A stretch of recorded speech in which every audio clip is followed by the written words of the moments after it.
हाँ भाई, very very very good morning. जल्दी से आईसीडीआर को एक बार रिकॉल कर लेते हैं। सामने ध्यान लगाएं, ये रहा टॉपिक।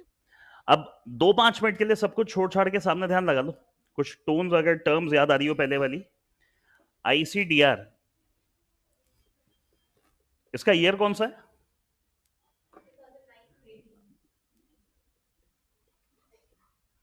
और इससे पहले कौन सा था? इससे पहले था 2009। 2009 के बाद 2018 में इसकी वापस से नई रेगुलेशन बनी। इन्होंने सारी लिमिट्स को अपग्रेड कर दिया। अंदर जो रेगुलेशंस थी उनमें थोड़े चेंजेस कर दिए। अपग्रेडेशन ही करें, डाउनग्रेडेशन कहीं कुछ नहीं हुआ। इसके बाद अगर आपको ये चीज याद हो कि आईसीडीआर एप्लीकेबल कब होता है, मान लेते हैं एक अनलिस्टेड कंपनी है, अनलिस्टेड कंपनी ला रही है आईपीओ। अनलिस्टेड कंपनी आईपीओ ला रही है, इसका मतलब क्या है? अनलिस्टेड कंपनी के शेयर क्या पहले पब्लिक के पास नहीं थे क्या? नहीं, पहले नहीं थे। पहले नहीं थे पब्लिक के पास। आप फर्स्ट टाइम ही तो आईपीओ ला रहे हो। आज 3 आईपीओ लिस्ट होने वाले हैं, अगर आपको पता है। टाटा टेक्नोलॉजी करके जो आईपीओ आया था, इसकी लिस्टिंग है आज। मान लेते हैं टाटा टेक्नोलॉजी जो पहले एक अनलिस्टेड कंपनी थी, वो आईपीओ लाई पब्लिक के लिए। उन्होंने शेयर दिए पब्लिक को, सबके डीमेट खाते में आ गए जिन जिन को अलॉट हुआ। और आज इस आईपीओ की स्टॉक मार्केट में क्या है? लिस्टिंग है। लिस्टिंग होने का मतलब क्या है? अब ये स्टॉक एक्सचेंज पे लिस्ट हो गया। कहां पे? एनएसई और बीएसई पे। मतलब जिन जनों को मान लो अगर नहीं मिला हो अलॉटमेंट आईपीओ में, अगर आज वो चाहें तो डीमेट नहीं, ये स्टॉक मार्केट से खरीद सकते हैं, एनएसई बीएसई से। आपका मन किया 100 200 300 जितने शेयर खरीदने आप खरीद सकते हैं। आईपीओ लाके जब एक्सचेंज पे लिस्ट हुए, वही दो बातें हैं, मार्केटेबिलिटी बढ़ गई और लिक्विडिटी बढ़ गई। आईपीओ लाते वक्त मेरी कंपनी अनलिस्टेड है। अगर मैं एफपीओ ला रहा हूं तो कंपनी क्या है? लिस्टेड हो चुकी है। अगर एक और नाम याद हो आपको, क्यूआईपी, प्रेफरेंशियल अलॉटमेंट। क्यूआईपी मतलब क्वालिफाइड इंस्टीट्यूशनल प्लेसमेंट। ये किसके लिए आता है? बहुत बढ़िया, बहुत ही बढ़िया। मैंने कहा क्यूआईपी किसके लिए आता है? क्यूआईपी किसके लिए आता है? नाम में ही जवाब है, क्यूआई। क्यूआई मतलब क्यूआई 20 के लिए आता है, क्वालिफाइड इंस्टीट्यूशनल बायर। केवल और केवल उन्हीं के लिए आता है। आप ये मान के चलना, आम जनता जैसे हम लोग हैं, हम लोगों के लिए नहीं आता। ये केवल किसके लिए आता है? क्यूआई बी के लिए आता है। सामने ध्यान से एक बात समझो, अगर याद आ रही हो ये चीज। पब्लिक है, पब्लिक को 3 भागों में बांटना है। पहला क्यूआईबी, दूसरा एनआईआई और तीसरा रिटेल। ये कौन होते हैं? ये होते हैं बड़े इन्वेस्टर। ये कौन होते हैं? हम लोग। हम लोग मतलब आम जनता, आम जनता, जनरल पब्लिक। ये जनरल पब्लिक कितने अमाउंट के लिए इन्वेस्ट कर सकती? ये कर सकती है मैक्सिमम 2 लाख रुपीज के लिए।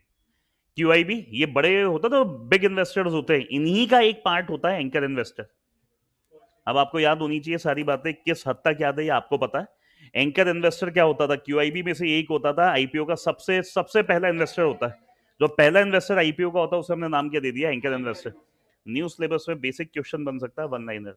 The first investor of an IPO termed as, और 2-3 नाम दे देंगे नीचे आपको। आपको सिंपली पहचानना है क्या है एंकर इन्वेस्टर। नहीं तो एक सिंपल दूसरा सवाल, एंकर इन्वेस्टर कौन सी कैटेगरी का पार्ट है? बात समझ में? दोनों तीनों कैटेगरी दे देंगे, D all of the above. तो आंसर इसका क्या होगा? क्यूआईबी। एंकर इन्वेस्टर कितना कितना स्टेक लेता है क्यूआईबी का? याद हो अगर ये, क्यूआईबी के लिए अगर 100 शेयर्स हैं, नहीं गलत है, ये भी गलत है। सामने आंसर भी आ गया ऑनलाइन, 60%। क्यूआईबी के स्टेक का जितना भी है शेयर, उसका 60% एंकर इन्वेस्टर लेता है। इसके नीचे भी कुछ कैलकुलेशन थी। ये हुआ 60। अगर आगे याद हो तो ऑनलाइन में लिखो, बाकी 60 के आगे क्या था? इस 60 में से भी कुछ था। 1/3 होगा डोमेस्टिक म्यूचुअल फंड का। ये होता ना ब्लैंक से फेसेस। देखो, एक बात तुम सबने प्रूव कर दी कि आईसीडीआर हम लोगों ने नहीं पढ़ा। आईसीडीआर हम लोगों ने छोड़ने की ही सोची थी, क्योंकि जो बेसिक सवाल मैं आपसे पूछ रहा हूं ना, ये अगर आपने बेसिकली थोड़ा बहुत भी आईसीडीआर पढ़ा होता तो आपके आंसर आ जाते। तो तुम लोग नहीं हो, ऑलमोस्ट ज्यादातर लोगों ने ये छोड़ा हुआ है। अब आपको ये बात अगर याद नहीं आ रही तो ये ना करके इससे अच्छा अपन शीट से ही चालू करो सीधे। ध्यान लगाओ सामने। आज जब ये मैं करवा दूं ना, कोशिश करो एक बार इसको हाथों रीड आउट करना है, स्कैनर करनी है, अदरवाइज तो सब वेस्ट है फिर ये। कितने टाइप के इश्यूज होते हैं? सबसे पहला IPO, second FPO, bonus issue, right issue, private placement, preferential issue, QIP. एक कॉमन बात इनमें क्या है, ये केवल क्या है अनलिस्टेड कंपनी का, और ये बाकी सब ये जो नाम लिखे ना ये कौन सी कंपनी के हैं, मतलब आपकी कंपनी आईपीओ लाके लिस्ट हो चुकी है, उसके बाद आप ये एफपीओ सब लेके आ रहे हो। अब अगर टर्म याद आ रही हो आपको, आईपीओ लाते वक्त शेयर्स भी दो तरीके से आते थे, या तो आप फ्रेश शेयर देते थे, नहीं तो आप ओएफएस के थ्रू लाते थे। ओएफएस मतलब offer for sale. Offer for sale में शेयर कौन देता था, एग्जिस्टिंग प्रमोटर अपने शेयर दिया, उसका ही हमने आईपीओ बनाया, और आईपीओ बना के पब्लिक को शेयर दिए, पैसा रेस करा और प्रमोटर का पैसा चुका दिया। अब एक बच्चे ने सवाल ये करा, सर 100 शेयर लिए, 100 का आईपीओ बनाया, तो फिर कंपनी को मिला क्या? कंपनी को कुछ नहीं मिला। आपकी अपनी शेयर कैपिटल पे लोड दिए बिना, अपनी शेयर कैपिटल पे लोड लिए और दिए बिना आपकी कंपनी लिस्ट हो गई एक्सचेंज पे। आपका कैपिटल स्ट्रक्चर सेम रह गया, कैपिटल बढ़ी नहीं, इक्विटी आपको एड ऑन इशू नहीं करनी पड़ी, और बिना कुछ करे आपकी कंपनी लिस्ट हो गई। ये बात क्लियर है? बोनस इशू में कितने रुपए देने होते हैं इन्वेस्टर को, या फ्री ऑफ कॉस्ट होता है? अच्छा, बोनस इशू के बाद प्राइस बढ़ती है घटती है?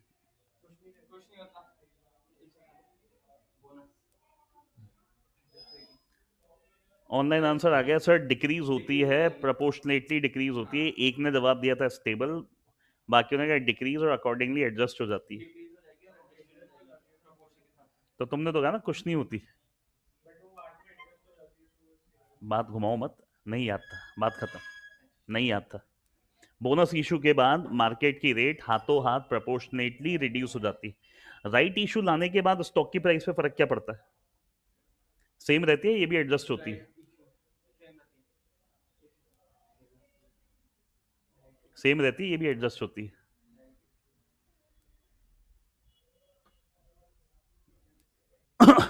राइट इशू लाने के बाद प्राइस सेम रहती है, एडजस्ट होती है। कोई आंसर हुआ क्या इसका? सो एडजस्ट होती है, और प्राची कह रही है सेम रहती है।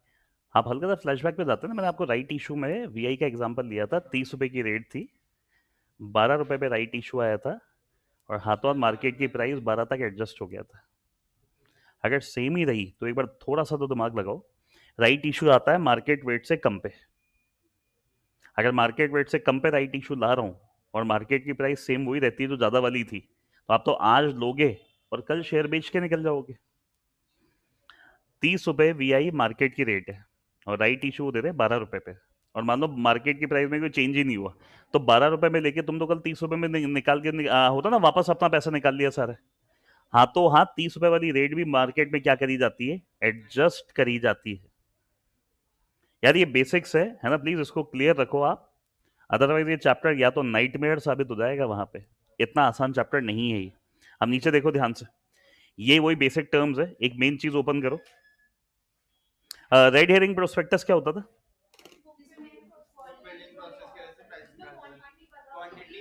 जिसमें प्राइस और क्वांटिटी हमें प्रॉपर्ली नहीं पता, हम एक रेंज बताते थे, प्राइस की रेंज, उस पर आप लोग बिडिंग करते थे, बिडिंग के बाद एक फाइनल प्राइस निकलती थी, फाइनल प्राइस निकलने के बाद क्वांटिटी डिटरमाइन होती थी, और वापस से एक फाइनल प्रोस्पेक्टस फाइल होता था। तो रेड हेरिंग प्रोस्पेक्टस टेक्निकली कौन से प्रोसेस के दौरान फाइल होता है? Book building. और जब प्राइस फाइनल निकल जाती है तो रेड हेरिंग प्रोस्पेक्टस अकेला है, जब प्राइस निकल जाती है तो एक प्रोस्पेक्टस और फाइल होता है। वहीं तो पड़ी होगी, किसने खोला था लॉक, चाबी गेट के पीछे, गेट के पीछे ही होगी। हाँ, आइए चीज समझ में। अब आ जाओ यहाँ पे फुर्ती से, बिना समय खराब करे। ये चेक करो क्या लिखा हुआ, आईपीओ कौन सी कंपनी ला रही है?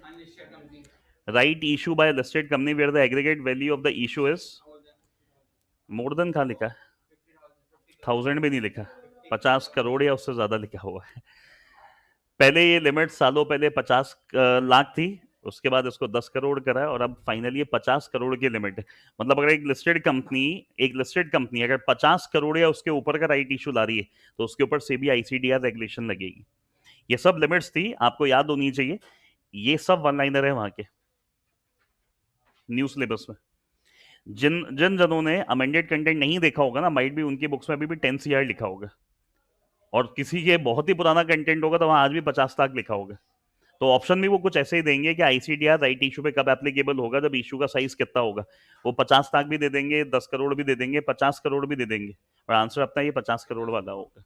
नीचे देखो आप ध्यान से, आईपीओ, आईपीओ एफपीओ लाना है, कुछ एलिजिबिलिटी कंडीशंस थी, ये सब अपन ने बखूबी उस टाइम पढ़ी थी। कोशिश करो वापस से इनको पढ़ने की, याद करने की, अदरवाइज नहीं होगी याद।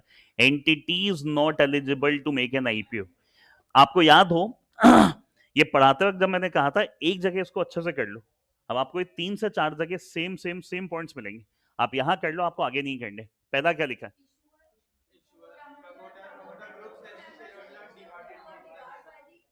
Issuer, promoter, promoter group, selling share holder, इनको क्या नहीं करा हुआ? डिबार्ट। किसने नहीं करा डिबार्ट? सेबी ने। किस चीज से? From accessing the capital market. बहुत सारे लोग हैं इसमें, कंपनी खुद, promoter, promoter group, selling share holder को डिबार्ट नहीं करा है सेबी ने from accessing the capital market. Second क्या था? कैसी कंपनी में? मेरे यहाँ के प्रमोटर डायरेक्टर किसी ऐसी कंपनी में प्रमोटर डायरेक्टर है जो डिबार्ड है। मान लो we are talking about company A का कोई डायरेक्टर प्रमोटर है, वो किसी कंपनी बी में भी प्रमोटर डायरेक्टर है और कंपनी बी को डिबार्ड करा हुआ है। तो अगर कंपनी बी को भी डिबार्ड करा और मेरे प्रमोटर डायरेक्टर वहां पे भी लगे हैं, तो मैं भी क्या नहीं ला सकता? आईपीओ। तीसरा पॉइंट क्या है? Company promoter director wilful defaulter ना हो, नहीं तो प्रमोटर डायरेक्टर क्या ना हो? यार थोड़ा लॉजिक लगा लो, विलफुल डिफॉल्टर में तो कंपनी आ सकती है। आप लिखते हो गलती, पता है क्या करोगे? आप लिखते हो गलती क्या करोगे? आप फ्यूजिटिव इकोनॉमिक ऑफेंडर में भी कंपनी लिख दोगे। कंपनी भागेगी कैसे? बात समझ में आ रही है? विलफुल डिफॉल्टर का टैग तो मैं कंपनी पे भी लगा सकता हूँ, बट फ्यूजिटिव इकोनॉमिक ऑफेंडर होते हैं भगोड़े जो भाग गए पैसा लेके, वहां कंपनी कैसे होगी? वहां या तो वे प्रमोटर होंगे या डायरेक्टर होंगे। और लास्ट पॉइंट क्या है? मतलब आईपीओ लाने से पहले वो जो कन्वर्टेबल सिक्योरिटीज इशू करी हुई है ना, पहले उनको ध्यान में रखो, पहले कोशिश करो उनको कन्वर्ट करवाओ। इसका रीजन ये होता है, उनको कन्वर्ट करे बाद मुझे एग्जैक्टली मेरा कैपिटल स्ट्रक्चर पता चल जाएगा क्या है। अब उस कैपिटल स्ट्रक्चर को ध्यान में रख के फिर मैं आईपीओ का साइज देखूंगा कि आईपीओ कितने बड़े साइज का लाना है या नहीं लाना है। पांचों पॉइंट थे, एक बार वापस से इनको याद कर लो, फिर से याद कर लो। पहला क्या था? Company, promoter, promoter group, selling share holder not debarred by SEBI from accessing the capital market. Second, कोई ऐसी कंपनी जिसके प्रमोटर डायरेक्टर डिबार्ड है, या कोई ऐसी कंपनी जो डिबार्ड है, वहां हमारे प्रमोटर डायरेक्टर भी। तीसरा क्या था? डिफॉल्टर कौन कौन है और भगोड़े कौन होंगे? और लास्ट क्या था? जो भी आउटस्टैंडिंग कन्वर्टेबल सिक्योरिटीज है पहले उनको कन्वर्ट करवाओ, उसके बाद प्लान करो आईपीओ का। अब नीचे ध्यान से पढ़ो, ये नोट क्या लिखा है।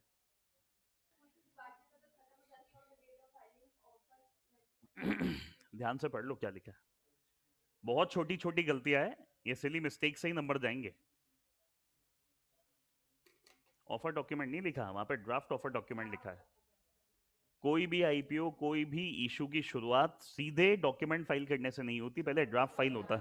तो जो एलिजिबिलिटी कंडीशंस है, मुझे ऑफर डॉक्यूमेंट पे नहीं चेक करनी, मुझे चेक करनी on the date of filing draft offer document. तो जिस भी दिन ड्राफ्ट फाइल हो रहा है, अगर उस दिन ये डिबार्डनेस खत्म हो गई हो ना, तो भी हमें कोई दिक्कत नहीं है। ए और बी में डिबार्ड वाला पॉइंट था, मान लेता हूँ आज 30/11/2023 को हम लोग प्लान करते हैं और आज वो खत्म भी हो गई थी, तो अगर आज खत्म थी, आज अगर आप एलिजिबल हो तो लाओ आईपीओ, कोई दिक्कत नहीं।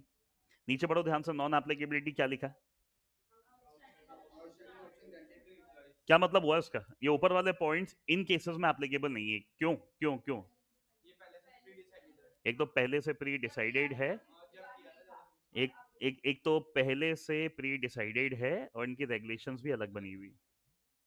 पहला वाला बॉक्स है बेटा एम्प्लॉय स्टॉक ऑप्शन स्कीम्स का, इसका आप पूरा चैप्टर अलग पढ़ चुके हो सेबी में, शेयर बेस्ड एम्प्लॉय बेनिफिट। तो जब इसकी रेगुलेशन अलग है, तो ये इसके लिए ऊपर वाली एलिजिबिलिटी कंडीशंस मुझे क्यों देखनी है? आप 5.1 और 5.2 एक बार देखो था क्या है। ये सारे पॉइंट्स थे 5.1 5.2, तो हम कह रहे हैं 5.1 5.2 इन केसेस में एप्लीकेबल नहीं है। किन केसेस में एप्लीकेबल नहीं है? जब आप एम्प्लॉय स्टॉक ऑप्शन स्कीम ला रहे हो ना, अगर क्यों एप्लीकेबल नहीं है? क्योंकि इनके लिए सारी रेगुलेशंस अलग बनी है। और सेकंड क्या है? आप कोई fully paid up outstanding convertible security क्या मतलब हुआ? अगर मैं कोई भी fully convertible outstanding convertible securities है, इनके ऊपर एप्लीकेबल नहीं होगा। क्यों? जिस दिन आईपीओ आ रहा है ना, आईपीओ आने से पहले ये कन्वर्ट हो चुके होंगे। आप लाइन पढ़ो क्या लिखे, fully paid up outstanding convertible security which are required to be converted on or before the date of filing the red herring prospectus.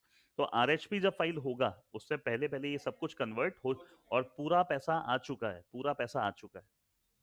नीचे ध्यान से देखो, इंपॉर्टेंट है, शायद जून 23 में भी इसका क्वेश्चन आया था अभी रिसेंटली। जैसे जून में एग्जाम दिया हो तो आप पेपर चेक करो सेबी का, फर्स्ट क्वेश्चन फर्स्ट या सेकंड पेज पे ये वाला ही था। उन्होंने चारों पांचों कंडीशन दे दी, आपको हार्डली टैली करना था आईपीओ ला सकते हैं या नहीं। आपको टोन याद हो, अगर अगर आईपीओ लाना है तो कंडीशंस क्या थी, आपके पास क्या होने चाहिए, कितने के होने चाहिए, और ये भी कैसे कैलकुलेट हुए, कंसोलिडेटेड कब होंगे जब सब्सिडियरीज होगी, और ये कब होना चाहिए, और फुल ईयर्स का मतलब पूरे पूरे 12 महीने, और जिसमें से मैक्सिमम 50% से ज्यादा भी हो सकते हैं, 50% से ज्यादा भी हो सकते हैं। बट आपको ये बताना पड़ेगा फर्म कमिटमेंट के एक्सेस पैसा आप कहाँ काम में लेने वाले। और ये पूरा मॉनेटरी एसेट वाली बात कहाँ एप्लीकेबल नहीं है, अगर आप आईपीओ ला रहे हो ओएफएस से जितना आसानी से तुम लोग कर रहे हो ना, इतनी इजीली ये काम नहीं होगा। डोंट रीड दिस चैप्टर, क्या होता है बस अपन कर रहे हैं। हाँ, तो एक बार वापस से इस पॉइंट को फिर से कोशिश करो मेरे साथ याद करने की। देखो मैं तो कोशिश करूंगा और करता रहूंगा, तुम्हें याद करना नहीं करना it's all up to you, और मेरे हिसाब से करोगे तुम। पॉइंट क्या था पहला, नेट टेंजेबल असेट 3 करोड़ के, कैसे रीस्टेटेड कंसोलिडेटेड, वो भी कब, पिछले पूरे 3 साल, 3 मतलब 12-12 महीने, जिसमें से 50% मैक्सिमम टेंजेबल फॉर्म में हो सकते, मॉनेटरी फॉर्म में हो सकते। अगर 50 से ज्यादा है ना, हमें फर्म कमिटमेंट बताओ वो पैसा कहां काम आने वाला है। मॉनेटरी एसेट वाली बात एप्लीकेबल नहीं है अगर आईपीओ ओएफएस से आ रहा है। इस पॉइंट का एक गलत इंटरप्रिटेशन जो मैंने समाज में सुना है, लोग कहते हैं पूरा पॉइंट नंबर 1 एप्लीकेबल नहीं है अगर ओएफएस से आईपीओ आ रहा है। नहीं नहीं नहीं नहीं, केवल ये जो है ना ये मॉनेटरी एसेट वाली बात, 50 से ज्यादा वाली बात, ये एप्लीकेबल नहीं है अगर आईपीओ किससे आ रहा है, ओएफएस से। आप लाइन भी पढ़ोगे ना ध्यान से दिस लिमिट ऑफ 50%, मतलब मॉनेटरी फॉर्म में कितना होगा, ये वाली जो लिमिट है ये एप्लीकेबल नहीं है किस केस में, अगर आईपीओ ओएफएस से आ रहा है। सेकंड क्या था, एवरेज ऑपरेटिंग प्रॉफिट कितने का है, restated consolidated basis during 3 preceding full year 3 year with operating profit in each of the 3 year. क्या मतलब हुआ पिछले 3 साल, 3 पूरे नहीं, पिछले 3 साल आपका एवरेज प्रॉफिट 15 करोड़ होना चाहिए। बट एक कंडीशन है, हर साल प्रॉफिट होना चाहिए। ऐसा नहीं होगा पहले साल प्रॉफिट था, दूसरे साल नहीं था, फिर तीसरे साल बहुत ज्यादा प्रॉफिट था और एवरेज 15 आ रही है। आप समझे नहीं मेरी बात, 30 करोड़ का प्रॉफिट, फिर मान लेता हूं सेकेंड ईयर में नो प्रॉफिट नो लॉस, तीसरे साल में फिर 15 का प्रॉफिट, एवरेज निकालोगे तो कितनी आ रही है। बट क्या ये कंडीशन पूरी हो रही है क्या, क्योंकि हर साल प्रॉफिट होना जरूरी है। तीसरा पॉइंट क्या है, पूरे पूरे पूरे पूरे पूरे साल नेटवर्थ आपकी कम से कम 1 करोड़ रहनी चाहिए। और लास्ट एक कंडीशनल सा पॉइंट है, इन केस अगर आपने अपना नाम बदला है ना, तो लास्ट ईयर नाम चेंज करने की वजह से जो रेवेन्यू पे फर्क आया, मेरी बात सुनो ध्यान से, आपने लास्ट ईयर अपना नाम बदला है, तो नाम चेंज करने की वजह से जो रेवेन्यू आ रहा है वो टोटल रेवेन्यू का 50% होना चाहिए। मान लेता हूं मेरा नाम था एबीसी लिमिटेड, मैंने कर दिया एबीसी टेक्सटाइल लिमिटेड, तो नाम में क्या दिखा दिया, और लास्ट ईयर का रेवेन्यू 100 था, तो आउट ऑफ 100 कितना। बट यार ये पॉइंट एप्लीकेबल कब होगा, जब नाम चेंज करा होगा। क्या होता था पहले, लोग नाम तो बना लेते थे, नाम में अपना बिजनेस नहीं दिखाते थे। सेबी ने एक बात क्लियर कर ली, क्या आप अपना नाम लाओ, नाम के साथ अपना बिजनेस भी दिखाओ। जैसे आज एक कंपनी लिस्ट हो रही है, टाटा टेक्नोलॉजी आ गया नाम में काम, Tata chemical, Tata metal, TCS Tata consultancy service, इनके नाम में इनका काम भी आईटीसी इंडियन टोबैको कंपनी। तो अगर आपके नाम में आपका काम नहीं है या आप कुछ और दिखाना चाह रहे हो, पहले कुछ और दिखा रहे थे, मान लेते आईटीसी में टोबैको इनका मेन काम है, वो चाह रहे हैं नाम चेंज करना, आईटीसी में से टी हटाना चाह रहे, टी को कोई दूसरा मतलब देना चाह रहे टोबैको की जगह, क्योंकि उनका रेवेन्यू किसी और जगह से ज्यादा आ रहा है। आप कर सकते हो, दिक्कत नहीं, बट कंडीशन क्या, लास्ट ईयर के रेवेन्यू का 50% उसी एक्टिविटी से आना चाहिए जो आपने नाम में दिखाया। डन है यहां तक के? अगर ये कंडीशंस मीट नहीं हुई तो तरीका क्या है? तो क्यूआईबी का कंपोनेंट बढ़ा दो, और बढ़ा के कितना कर लो? Maximum minimum? टेबल याद है क्या? एटलीस्ट फेटलीस्ट तो छोड़ो सब, एक टेबल थी अपने तो, कुछ इस प्रकार की टेबल थी, regulation complied, regulation not complied, Q N R. अगर कंप्लाइड है तो बीच का परसेंटेज तो सेम था, यहाँ कितना था? अगर रेगुलेशन कंप्लाइड है तो 50 था, कंप्लाइड नहीं है तो अब बैलेंस कितना बचा? और नीचे क्या था?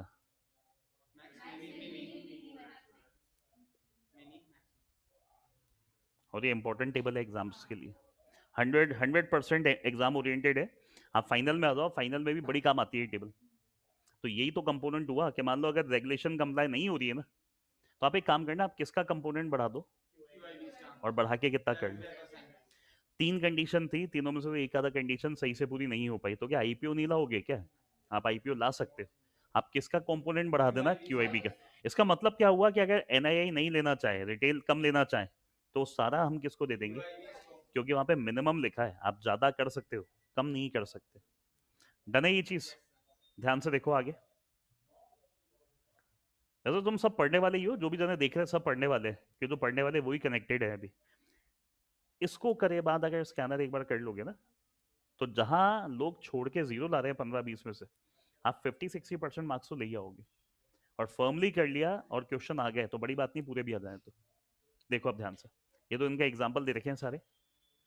जनरल कंडीशन बेसिक्स है, आप फुर्ती से एक बार हाईलाइटर, आपने करा हुआ भी है पहले, कौन सा अप्रूवल लिया है? सेकंड, कौन सा अग्रीमेंट साइन करा है? डिपॉजिटरी के साथ डीमेट वाला। प्रमोटर की सारी होल्डिंग कौन से फॉर्म में होगी? अगर पार्टली पेड अप शेयर है तो सालों को या तो फुली पेड अप करो, नहीं तो रवाना करो। अब ये पॉइंट याद करो क्या था? It has made firm arrangement of finance through the verifiable means towards 75% of stated means of finance for specified project funded from the issue proceed excluding, क्या लिखा है? मतलब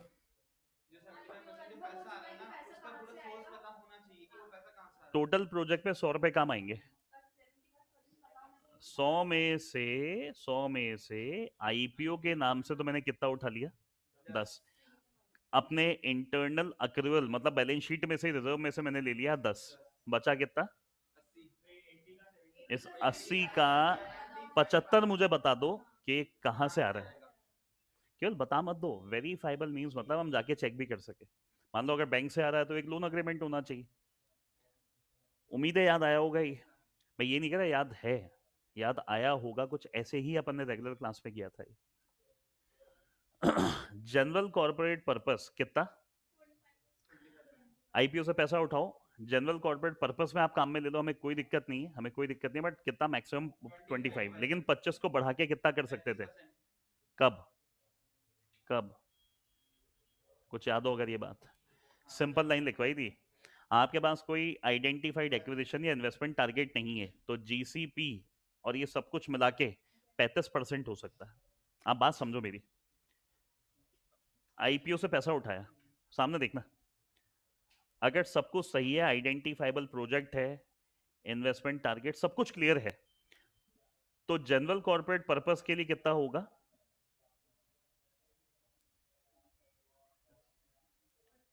तो जनरली कितना होगा? और अगर ये चीजें नहीं है तो कितना होगा? ये कॉपी कर लो ये इतना सा, मौके पे फाइनलाइज नहीं हुआ, पैसा कहाँ लगेगा? बढ़िया।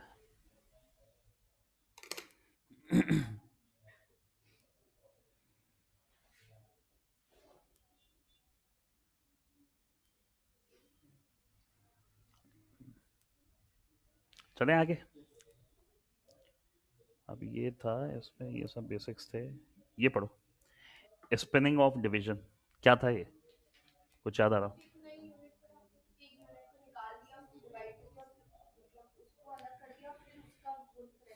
एक यूनिट को निकाल के अलग कर दिया, फिर उसका। अब एक चीज बताओ, आईटीसी में से अभी होटल सेगमेंट अलग निकाल दिया, तो अपन ये कह सकते हैं आईटीसी टोटल कमा रहा था, मानता हूं 100 में से होटल सेगमेंट का 10 था। अब अगर तो मैंने अलग निकाल दिया, तो होटल सेगमेंट के लिए मैं केवल होटल सेगमेंट वाला रिकॉर्ड देखूंगा, पूरे आईटीसी का देखूंगा। In case an issuer is formed, issuer is form मतलब ये होटल सेगमेंट वाला, नहीं तो जियो फाइनेंशियल ले लो आप। Out of a division of an existing company, the track record of distributable profit of division spun off shall be considered only if the requirement regarding financial statement as provided for firm and LLP are complied with. मतलब फिर आप इसका balance का अलग देखोगे और इसका अलग देखोगे, अब आप कंबाइन नहीं देखोगे आईटीसी का 100, तो अब आईटीसी का भी कितना रह गया 90, और होटल का कितना हो गया 10। ये पॉइंट पूरा ये था कि अगर आपकी कंपनी बनी है, कोई पार्टनरशिप या एलएलपी थी जिसे हमने आगे जाके कन्वर्ट करके कंपनी बनाया था, और ये पूरा पॉइंट आपके एक जगह काम आने वाला है प्रमोटर कॉन्ट्रीब्यूशन में। यहां तक चीजें याद आ रही है? कुछ एडिशनल कंडीशन थी अगर ओएफएस आता है। पहली क्या थी? इशू क्या मतलब शेयर्स क्या होने चाहिए सारे फुली पेड अप। सेकंड क्या है? जो लोग अपने शेयर दे रहे हैं ना, उन्होंने कम से कम 1 साल शेयर होल्ड करे थे। The holding period of convertible security including DR as well that of the resulting equity share together shall be considered for the purpose of calculation of 1 year। Point याद आ रहा होगा? ये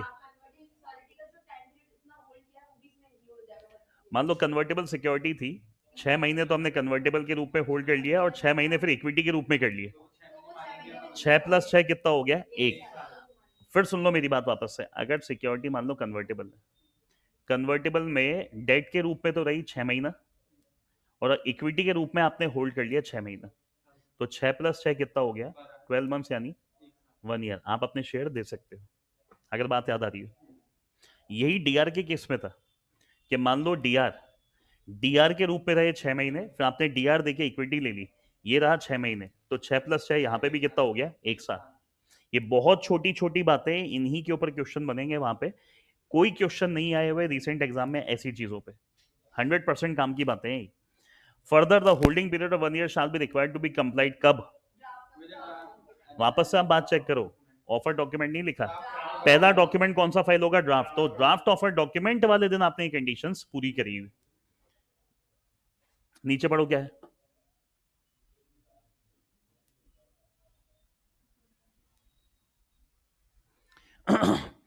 If the equity share arising out of conversion exchange of fully paid up compulsorily convertible security are being offered for sale, the conversion exchange should be completed prior to the offer document। क्या लिखा हुआ है?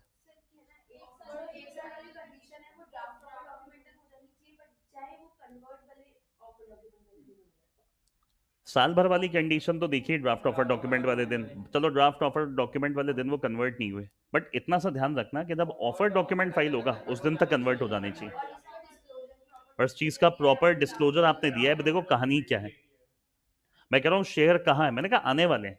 Sir share कहाँ? मैंने कहा आने वाले हैं। कब आने वाले? 3 महीने में आने वाले हैं। सर 3 महीने में कैसे आने वाले? ड्राफ्ट ऑफर डॉक्यूमेंट वाले दिन तो कन्वर्टेबल थे, बट 3 महीने के अंदर इनकी कन्वर्जन डेट आ रही है, तो जिस दिन हम ऑफर डॉक्यूमेंट फाइल करेंगे ना, उस दिन वो डेट नहीं रहेगा, वो किस में कन्वर्ट हो चुका होगा? इक्विटी में। तो ये वो वाले शेयर हमें दे रहे हैं जो ऑफर डॉक्यूमेंट वाले दिन कन्वर्ट हो जाएंगे। डन है यहां तक? ये वाले पॉइंट याद करो। ये कंडीशन कहां एप्लीकेबल नहीं थी? 2 वर्ड याद कर लो, सरकारी कंपनी जो कौन से सेक्टर में एंगेज है, इंफ्रा, नहीं तो कहां पे? कुछ याद आ रही हो बात? ऑफर फॉर सेल हुआ है, लेकिन क्यों हुआ है? In accordance with scheme approved by NCLT.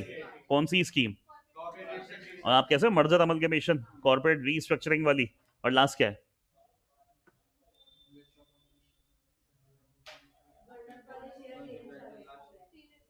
If the equity share offered for cell were issued under a bonus issue on security held for a period of at least 1 year. क्या मतलब हुआ?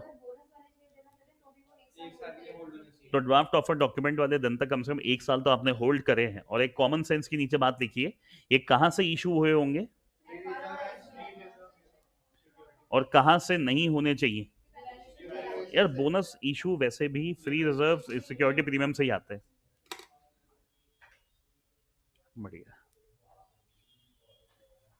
Star लगाया था यहाँ पे क्योंकि रेगुलेशन 8A लिखा हुआ है, 100% एग्जाम ओरिएंटेड है। जहां तक मेरी याददाश्त कह रही है, इसके ऊपर बेटा अभी तक कोई क्वेश्चन शायद आपको स्कैनर में भी नहीं मिलेंगे।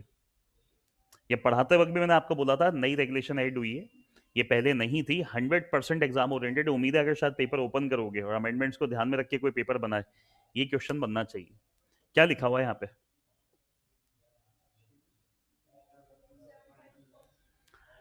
Provide where draft offer document is filed under sub regulation 2 of regulation 6। कौन सी थी? बात समझ में आ रही है? अगर याद ना रहे तो लिख देना ये बात। वो QIB को जब 75% देंगे। क्या लिखा है पहला पॉइंट?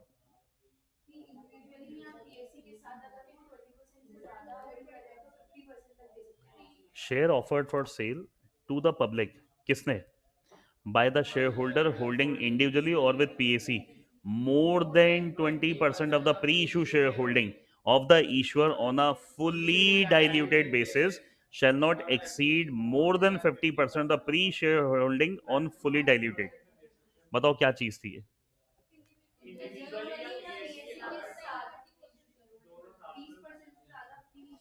कितना होल्ड करते हैं ये लोग? More than 20% of pre issue share holding on वो भी फुली डाइल्यूटेड बेसिस पे। तो ये दे कितना सकते हैं? और मैं आपको सजेस्ट करूं ना, जैसे लैंग्वेज की कहूं, इसको कैसे भी याद कर लो, इसको कैसे भी याद कर लो। रेगुलेशन 8 है, जब बता रहा हूँ इंपॉर्टेंट है। और अगर ये आ गया 5 मार्क्स में, ये इतना सा लिखा और 5 मार्क्स आ जाएंगे। और लैंग्वेज याद हो सकती है, कोई दिक्कत नहीं। OFS के थ्रू IPO आ रहा है और हम 6(2) की बात करते हैं, जब वो कंडीशन पूरी नहीं हुई थी रेगुलेशन, उसकी बात करते हैं। तो हम कह रहे हैं कितने शेयर दे सकते हैं ये लोग। अगर आप PAC के साथ मिलके pre issue share holding on a fully diluted basis का कितना होल्ड कर रहे हो? 20 से ज्यादा। तो आपके पास जितने शेयर है ना, उसका मैक्सिमम 50% दे सकते हैं, वो भी फुली डाइल्यूटेड बेसिस। अब आपको याद होना चाहिए, अच्छे से समझाया था फुली डाइल्यूटेड बेसिस क्या होता है। क्या होता है फुली डाइल्यूटेड बेसिस? भैया जो तुम्हें मिलने वाला भी है ना आगे जाके, हमने तो मान लिया तुम्हें आज ही मिल गया। हमने मान लिया तुम्हें आज ही मिल गया। ये मैंने आपको चेक करवाया था, जैसे IPO आता है, जैसे अपन EPS निकालते हैं। आप कभी भी मनी कंट्रोल पे कोई बैलेंस शीट ओपन करके EPS चेक करो, उसके जस्ट नीचे डाइल्यूटेड EPS भी आती है।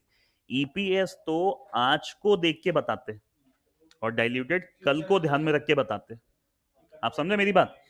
इन लोगों के पास मान लेता हूं एज ऑन डेट 100 शेयर तो अभी हैं और 20 शेयर आने वाले हैं, तो मैं 100 को बेस बनाऊंगा या 120 को?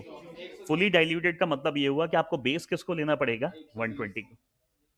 याद आ गई ये चीज? अब नीचे वाले तो फर्जी है, पढ़ के देखो क्या था।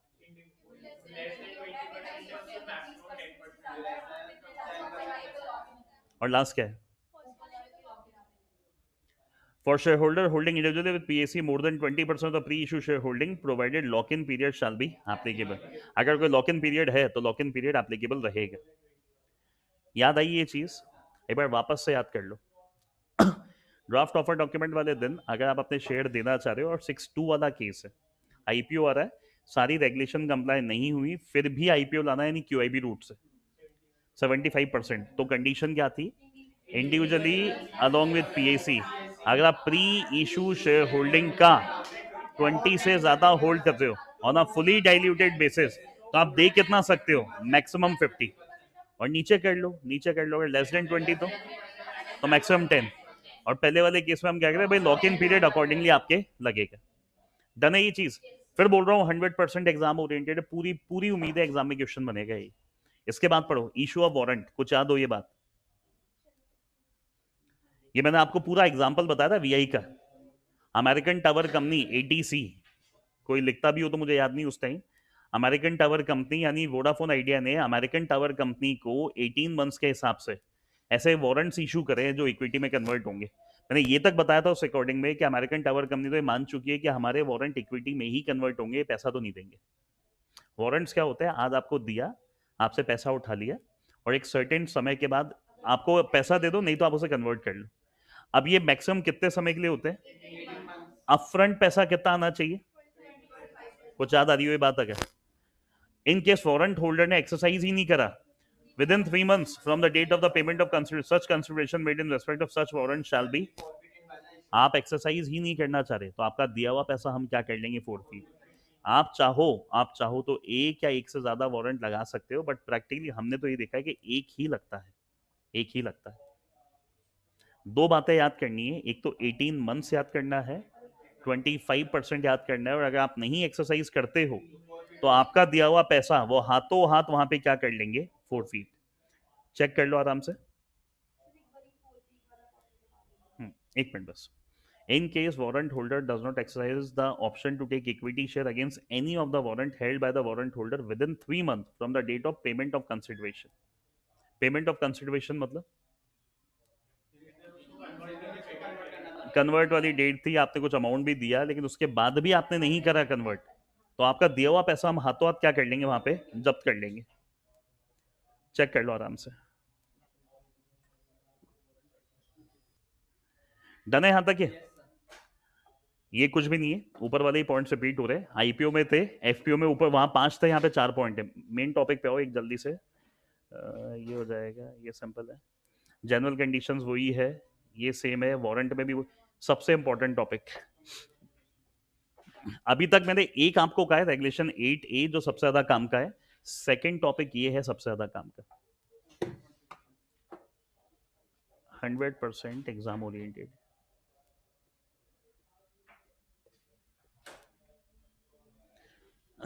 कुछ याद आ रहा है? ये मिनिमम प्रमोटर कंट्रीब्यूशन कितना था?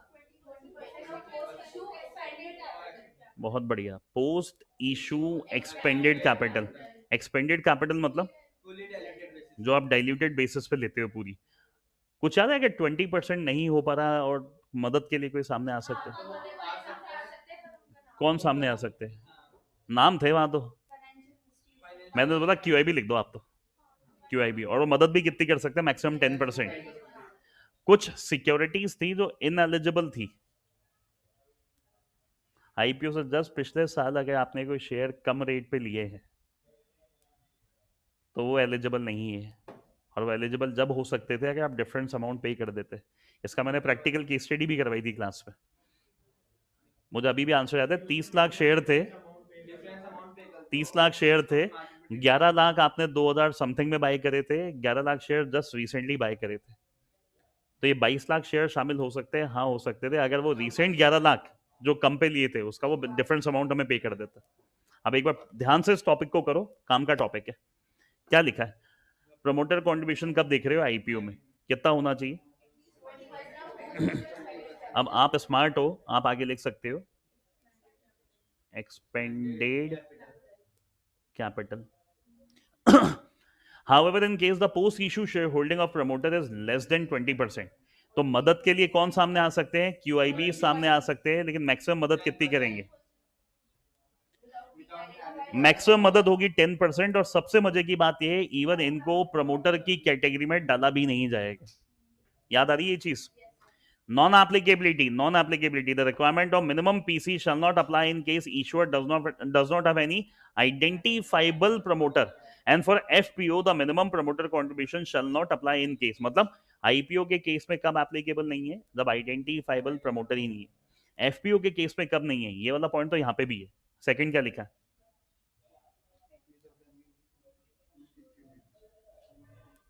where the equity share of the where the equity share of the issuer are frequently traded on a stock exchange for a period of at least 3 years immediately preceding the reference date, and the issuer has redressed 95% of the investor complaint received, and the issuer is in compliance of SEBI LODR for minimum 3 years. दो बातें हैं, दो। IPO के case में identifiable promoter ना हो जब, FPO के केस में आइडेंटिफाइबल प्रमोटर तो यहाँ पे भी है। साथ में एक एड ऑन कंडीशन क्या है? एक आपकी कंपनी के शेयर पिछले 3 सालों से फ्रीक्वेंटली ट्रेड भी हो रहे हैं, और साथ ही साथ 95% ऑफ द इन्वेस्टर कंप्लेन आपने सॉल्व भी करी है, और एलओडीआर पिछले 3 सालों से आप लोग कंप्लाई कर रहे हैं। इन केस ऑफ एफपीओ क्या लिखा है, कुछ याद आ रही हो ये चीज? नहीं,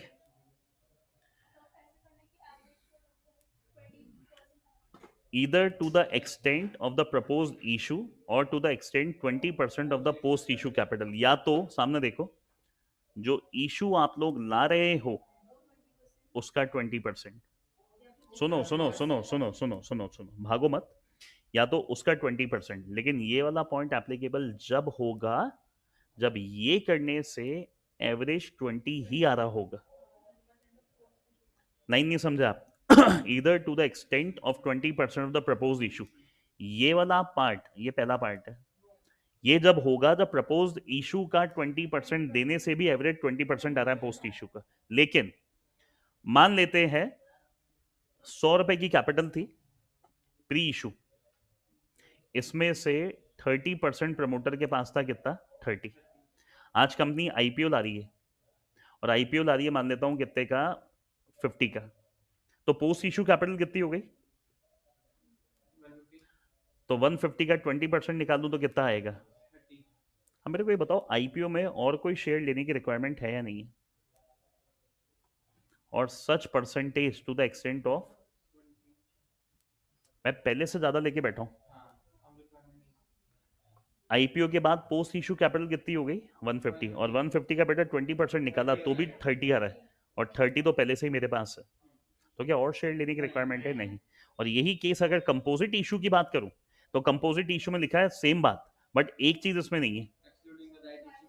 कंपोजिट इशू क्या होता था, जब आप आईपीओ एफपीओ दोनों एक साथ ले आते हो तो प्रमोटर कंट्रीब्यूशन केवल कौन से कंपोनेंट पे निकलता है? आईपीओ वाले कंपोनेंट पे, एफपीओ वाला कंपोनेंट काउंट ही नहीं करना।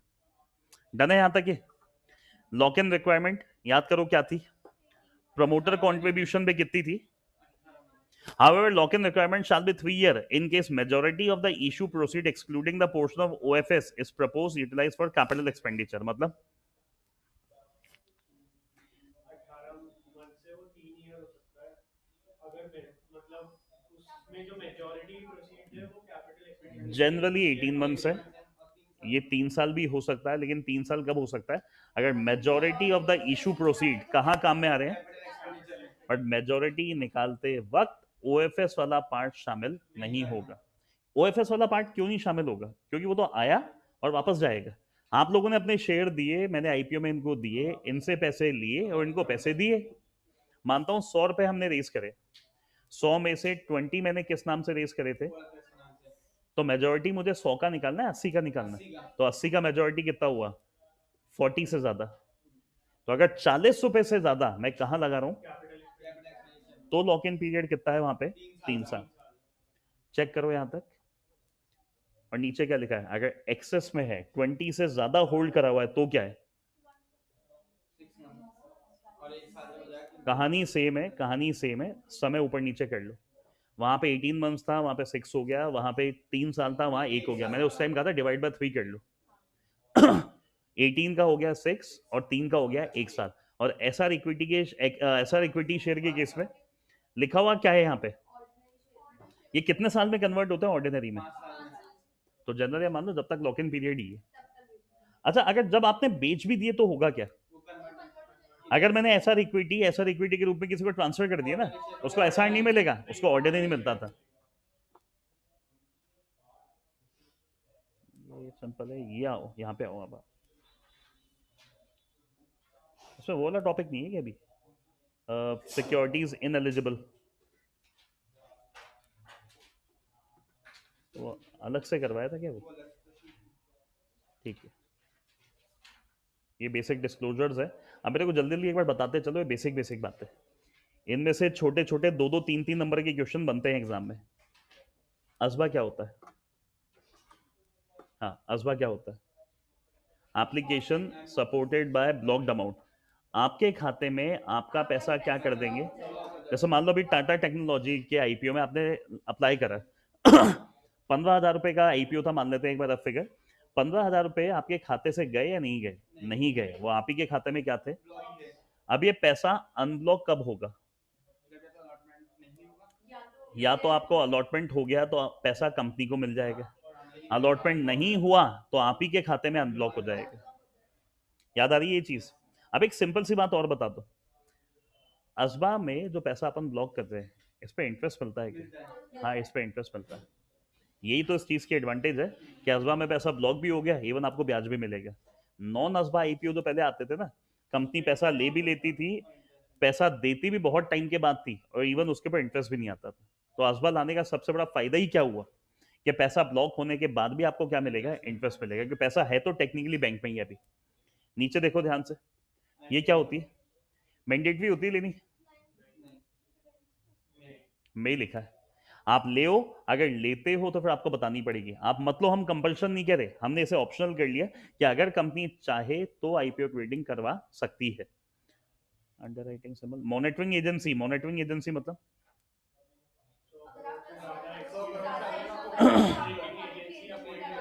मेरा सवाल ये, मॉनिटरिंग एजेंसी होती क्या है?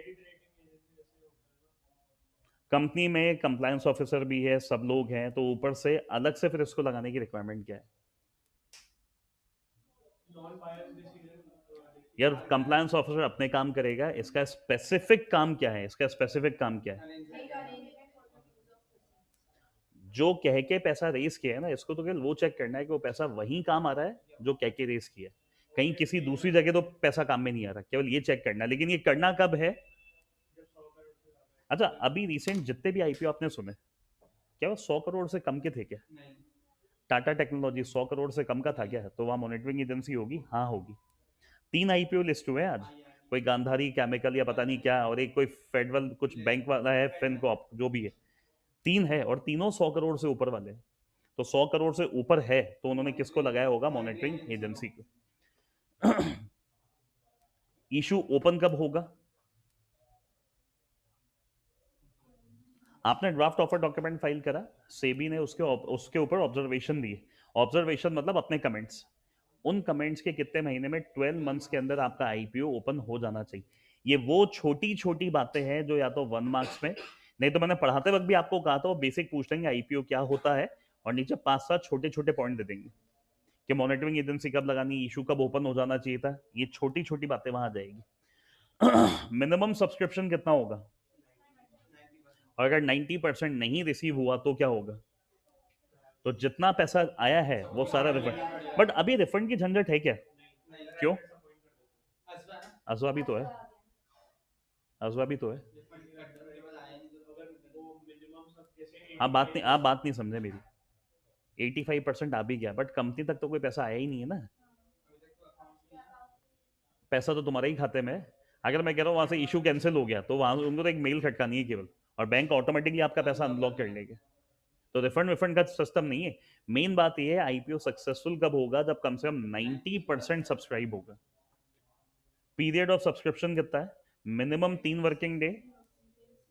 अब एक बात बताऊं यहाँ पे, ये जनरली 10th कब होता है? जब आपने प्राइस बैंड में रिवीजन करा हो। प्राइस बैंड में रिवीजन मतलब आईपीओ में प्राइस बैंड होता है 100 से 120, आपने उसको चेंज किया है अपवर्ड, डाउनवर्ड, डाउनवर्ड या कहा अपवर्ड। मतलब टाटा टेक्नोलॉजी में मैंने तुम्हें बता दिया कि 500 रुपए में शेयर है, मैंने देखा फीडबैक अच्छा आ रहा है तो 500 को 600 कर दूं, या ये कहा जाए टेक्निकली डाउनवर्ड होगा। अब अगर याद हो तो सामने एक चीज देखो, प्राइस बैंड है 100 से 120, आईपीओ को फीडबैक ही नहीं मिला, तो इस केस में मैंने इस प्राइस बैंड को रिवाइज करा। रिवाइज कैसे होता है? ये तो फ्लोर प्राइस है, इसको ले जाओ मैक्सिमम 20% नीचे। कितना हुआ ये? कैप प्राइस कितनी होगी? क्यों? ये गैप 20% से ज्यादा नहीं होता। ये क्वेश्चन सीए फाइनल की बुक्स के अंदर है कि प्राइस बैंड का रिवीजन कैसे होता है। आई क्या बात समझ में? चेक करो, कॉपी कर लो ये।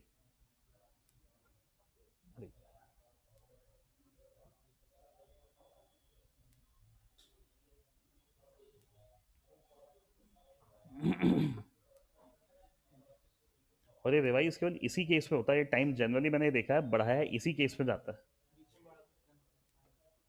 ये सब पहले से प्लान्ड होता है कि आईपीओ को फीडबैक नहीं मिला तो क्या करना है। एक कंपनी है, माइट भी, नाम मुझे याद नहीं आ रहा, इमेजिका करके जो है ना मुंबई पुणे हाईवे पे, उस गूगल करोगे तो उसकी कंपनी का नाम भी मिलेगा। वो लोग आईपीओ लाए थे और उनके आईपीओ को फीडबैक नहीं मिला, उन्होंने हाथों हाथ प्राइस को डाउनवर्ड करा, जैसे तैसे करके 90% अचीव हुआ और आईपीओ लॉन्च हुआ है उनका। शायद एडलैब्स इमेजिका नाम है उनका, एडलैब्स करके, और एडलैब्स नाम से कंपनी उनकी लिस्टेड है। मिनिमम एप्लीकेशन वैल्यू कितनी होगी? 25% ऑफ द इशू प्राइस। अच्छा, आज के टाइम में लोग कितना पैसा देते हैं आईपीओ में? पूरा देते हैं या पार्ट अमाउंट देते हैं? ऑप्शन तो होता है शायद कम देने का भी। नहीं, एक बार ध्यान से चेक करना, मेरे हिसाब से शायद होता है, जब भी तो लिखा हुआ है। कट ऑफ प्राइस पे अप्लाई करने से तो आपकी प्रोबेबिलिटी बढ़ती है अलॉटमेंट की, आप कम पे भी अप्लाई कर सकते हो, माइट भी ऑनलाइन ऑप्शन होता है, लिखा हुआ है ना ये रहा।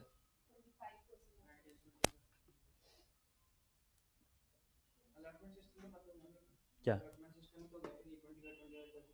क्या?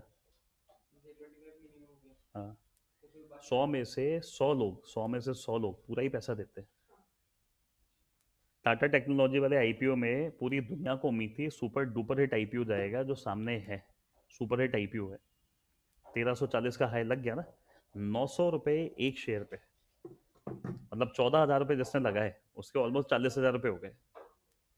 तो अगर किसी को 5-10 से अलॉटमेंट मिल जाए, मान लो जिससे 100-200 एप्लीकेशन लगाई होगी, और ऐसे लोग होते हैं तो लगवाते हैं अपने हर रिश्तेदार के खाते से, अगर उनको 20-30 भी अलॉटमेंट मिल गए हो तो 20-30 इंटू आप कम से कम 25,000 का प्रॉफिट कर लो। 5 लाख रुपए हो गए आज के एक दिन के, और ये 5 लाख आए कितने दिन में? 10-10 दिन के अंदर। एक और काम का टॉपिक, ये 8 मार्क्स में आता है एग्जाम में, तीसरा सबसे काम का टॉपिक। तुम्हें सब कुछ याद है, ये लिस्टेड कंपनी लाती है अनलिस्टेड लाती है, इसीलिए इसका नाम क्या है? आईसीडीआर 2009 में फास्ट ट्रैक इशू कहते थे। फिर लोगों को ये इशू आया है कि इशू कौन सा इशू होगा, क्योंकि कंपनी लिस्टेड है तो ये कौन सा होगा? Fast track FPO. अब फास्ट ट्रैक एफपीओ लाने का मतलब क्या है? आप कहते हैं टेस्ट के अंदर मैंने यही क्वेश्चन आपसे इंडायरेक्टली पूछा था और आपके क्लिक नहीं हुआ था। मैंने कहा कोई ऐसा केस है आईसीडीआर में जहां पे आपको offer draft offer document file करने की रिक्वायरमेंट नहीं? फास्ट ट्रैक एफपीओ, और ये पूरे पॉइंट आपको समझाने पड़ेंगे 8 मार्क्स में। अब पहला पॉइंट क्या है? आपकी कंपनी क्या है? लिस्टेड है, कम से कम कितने साल? 3 साल। सेकंड, तीसरा मार्केट कैप कितना है? एक चीज लिखवाई भी थी इसके आगे, और इन case of right issue 250 crore. तीसरा क्या है? लैंग्वेज नहीं याद होगी, लैंग्वेज नहीं याद होगी। एनुअलाइज ट्रेडिंग टर्नओवर कितना है? कम से कम 2%। आप इतना तो याद कर लो, 2%। अब मत जाओ पूरा याद करने में, 2% तो लिख के आ दो। ये निकालना कब है? अब एक बात समझो, अगर ये 6 महीने का नहीं होता ना तो वेटेड एवरेज नहीं लिखते हम यहाँ पे, कि पूरे साल की बात अलग होती है। तो 6 महीने का निकालना है तो वेटेड एवरेज करके आपको ये चेक करना है कम से कम टोटल लिस्टेड शेयर का 2% ट्रेड भी हो रहा है। अगर ट्रेड हो रहा है ना तो लोग इसकी डिलीवरी भी ले रहे हैं। डिलीवरी ले रहे हैं कितनी? कम से कम। ट्रेड करना और डिलीवरी लेना दोनों में फर्क क्या है? मतलब आप मान के चलो, डिलीवरी लेने का सिंपल मतलब ये होता है कि इन्वेस्टर भी इसमें पैसा लगा रहे हैं लॉन्ग टर्म के लिए। ट्रेडिंग का मतलब ये लोग बाय और सेल भी करते हैं। आप क्या कंप्लाई कर रहे हो? एलओडीआर पिछले 3 सालों से, मैं आपको फिर बोल रहा हूं, केवल हेडिंग और ये इतना इतना भी आप लिखाओ, आपको 8 में से 8 मिल जाएंगे। इसके बाद वाला पॉइंट क्या है? जितनी इन्वेस्टर की कंप्लेन आ रही है उसका 95% हमने रिड्रेस कर दिया है। कंपनी के अगेंस्ट कोई no show cause notice issued against the company. क्या लिखा है यहाँ पे? कोई प्रोसीडिंग नहीं, excluding the proceeding for imposition of penalty. क्या मतलब हुआ यार? नॉर्मल पेनल्टी वेनल्टी तो देखो कंपनीज पे लग सकती है, शो कॉज नोटिस नहीं दिया। शो कॉज नोटिस ज्यादा बड़ी चीज होती है। कारण बताओ नोटिस, ये एक्शन आपके अगेंस्ट क्यों ना लिया जाए। पेनल्टीज तो आप मान लो एसबीआई पे भी लग जाती है, एचडीएफसी बैंक पे भी लग जाती है, आईसीआईसीआई बैंक पे पेनल्टी लगाना बड़ी बात नहीं। आज आपने सिग्नल ब्रेक कर लिया तो क्या ये बहुत बड़ा कारनामा हुआ? क्या आप हिट एंड रन करके भाग गए? ये बड़ा काम हुआ। अच्छा मेरा चालान हो गया, ओ हो सर का चालान हो गया, कोई बड़ी बात नहीं, आपका भी हो सकता है, आप हिट एंड रन करके भाग गए, ये बड़ी बात है। इसके बाद आपके अगेंस्ट कोई एलिज वायलेशंस नहीं है, किस चीज के? वो भी कब? मतलब पिछले 3 सालों में आपने कोई बड़ी गलतियां भी नहीं करी और ना ही उनके सेटलमेंट करवाए। आपको सस्पेंड नहीं करा फ्रॉम ट्रेडिंग, क्या कह के? सस्पेंड नहीं करा मतलब आपकी ट्रेडिंग को रोका नहीं गया, बाइंग सेलिंग ट्रेडिंग बंद नहीं करी आपकी कभी भी पिछले 3 सालों में। कॉन्फ्लिक्ट ऑफ इंटरेस्ट मतलब आपका कोई पर्सनल कनेक्शन, कोई पर्सनल इंटरेस्ट इसमें नहीं है। और लास्ट ऑडिट क्वालिफिकेशन, ऑडिटर जो भी नेगेटिव कमेंट दे रहा है, ऑडिटर जो भी नेगेटिव कमेंट दे रहा है, आने वाले सालों में इनका जो भी इंपैक्ट आ रहा है ना, ये आपको बताना पड़ेगा, ये आपको बताना पड़ेगा। डन है यहां तक? एक मिनट, राइट इशू, वही सारे पॉइंट इसमें लिखे हुए हैं, वही सारी जनरल कंडीशंस है। प्रेफरेंशियल इशू में भी कुछ एड ऑन करवाया था, इसमें तो बहुत बेसिक लिखा है, सिंपल सिंपल है सारा। क्यूआईपी, मैं आपको 2-3 और कुछ काम की बातें करवाता हूं। ये जनरली इंडिया में तो चलता ही नहीं, आइडिया इंडियन डिपॉजिटरी रिसिप्ट जैसा सिस्टम अब एज ऑन डेट इंडिया में नहीं चलता। एसएमई एक्सचेंज आ रहा होगा कहीं? नहीं है ना ये रन।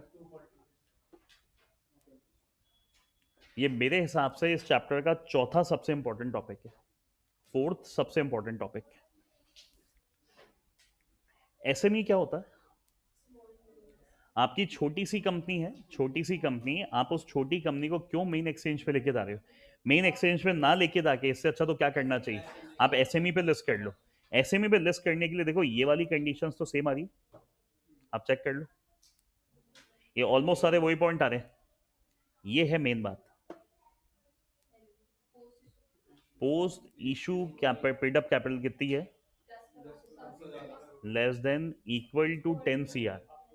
कुछ याद हो, एक डायग्राम बनवाया था आपको, तो कहां लिस्ट होना है? 10 करोड़ से ज्यादा बट 25 करोड़ से कम एसएमई।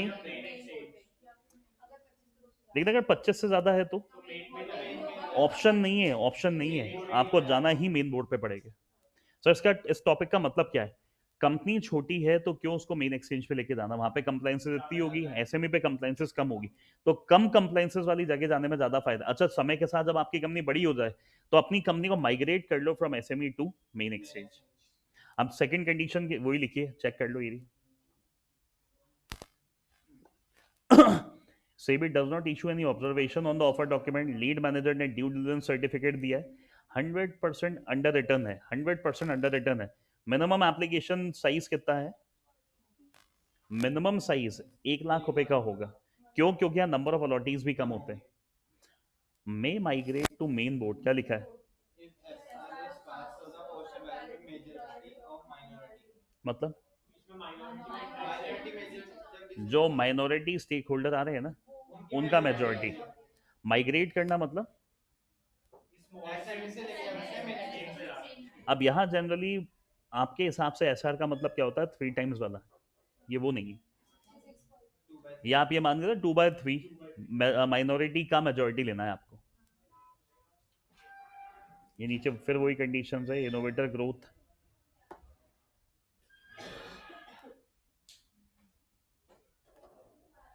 क्या होता था इनोवेटर ग्रोथ प्लेटफॉर्म?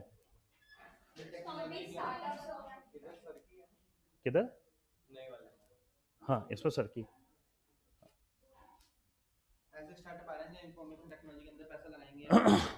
ऐसे स्टार्टअप्स आ रहे हैं जो टेक्नोलॉजी ओरिएंटेड है, जिनका मेन फोर्टे ही टेक्नोलॉजी। इनका सबसे बड़ा फायदा ये है, आप लिस्ट होना चाह रहे हो with IPO, even without IPO भी लिस्ट हो सकते हो। एक सिंपल सिंपल सी बातें हैं, एक तो टेक्नोलॉजी ओरिएंटेड पूरी कंपनी है। ध्यान से सेकंड पॉइंट पढ़ो, क्या लिखा है?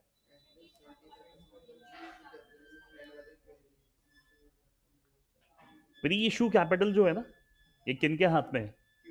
कम से कम 25% किसके हाथ में? क्यूआईबी, और वो भी कम से कम कितने साल? 1 साल। देखो नई कंपनी है, स्टार्टअप है, टेक्नोलॉजी ओरिएंटेड है, तो हम ये चाह रहे हैं, क्या चाह रहे हैं कि इसकी जो प्री इशू कैपिटल है ना, इसका 25% का एक ब्लॉक क्यूआईबी को दो और वो कम से कम 1 साल इसको होल्ड करे. Listing is allowed with or without IPO. SEBI will issue observation in both the cases. Minimum offer size कितना है? ऑफर साइज है, एप्लीकेशन साइज नहीं. मतलब जब ये आईपीओ वाईपीओ जैसा कुछ लाना चाहेंगे तो कम से कम 10 करोड़ का होगा, और वो कॉमन सेंस है, केवल कब होगा? इन case of IPO. Minimum application size कितना है? 2 लाख रुपए का. एसएमई में कितना था? यहाँ कितना है? और जनरली कितना होता है? अच्छा, या आपकी रेगुलर बुक में कहीं ना कहीं बना हुआ भी होगा इस तरीके से 3. एसएमई के केस में 1 लाख, इनोवेटर ग्रोथ प्लेटफॉर्म के केस में 2 लाख, और जनरल केसेस में 10,000 से 15,000 के बीच में. नहीं याद आ रहा हो तो कॉपी कर लो. ये जो आईपीओ नहीं लगाया था अभी, वो 2 लाख रुपए होता है. फिर आपसे सवाल सिंपल ही है, अभी रिसेंटली आईपीओ में पैसा जिससे भी लगाया 15,000 के अंदर अंदर ही था, तो ये वो पहला केस है. ये कॉपी कर लो. ये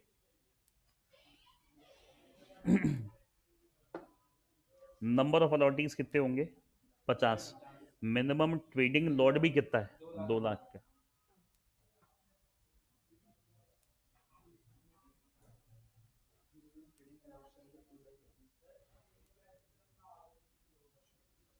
बताओ यहाँ तक क्या दिक्कत है?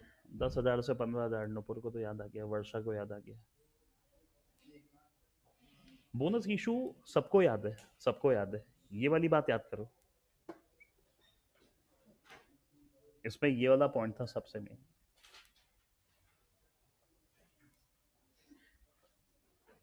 ये 2 पॉइंट पढ़ना ना क्या लिखे, और इसके ऊपर प्रोफेशनल में क्वेश्चन आया हुआ है. पढ़ो.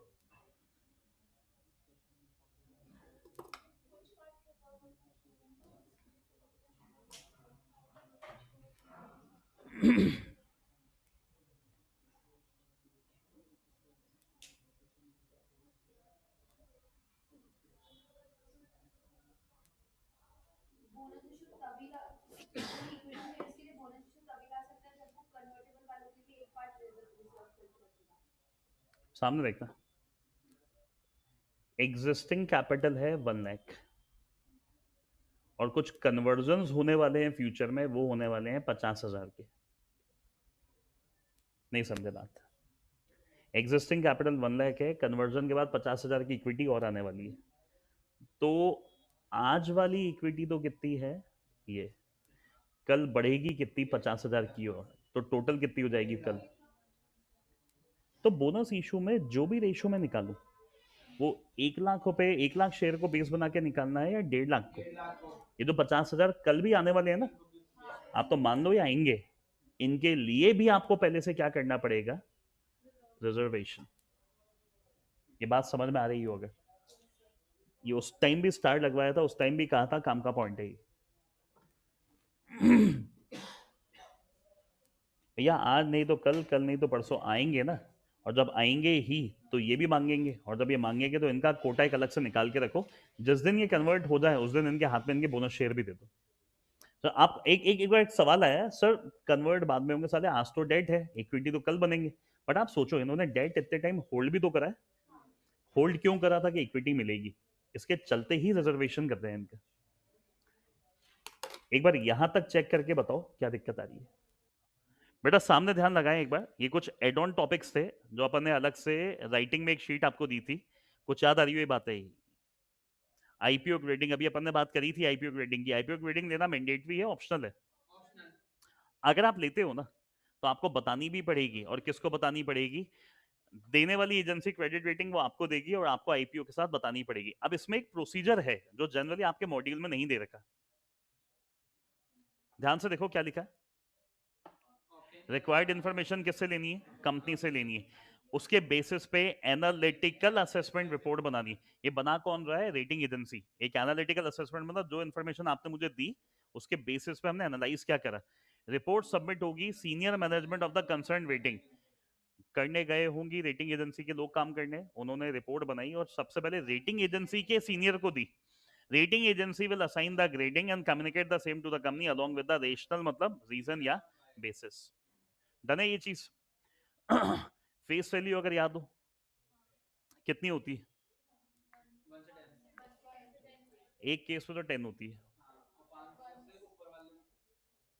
हम्म हम्म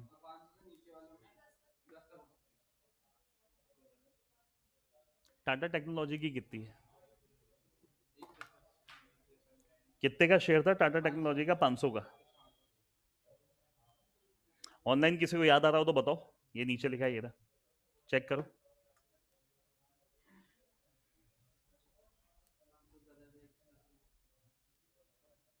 लेकिन अगर 500 से कम है,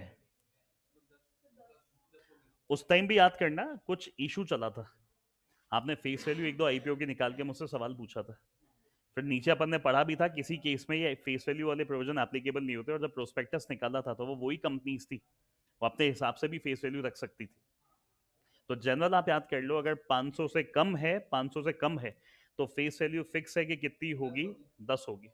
और अगर 500 से ऊपर है तो फेस वैल्यू 1 से 10 के बीच में भी हो सकती है।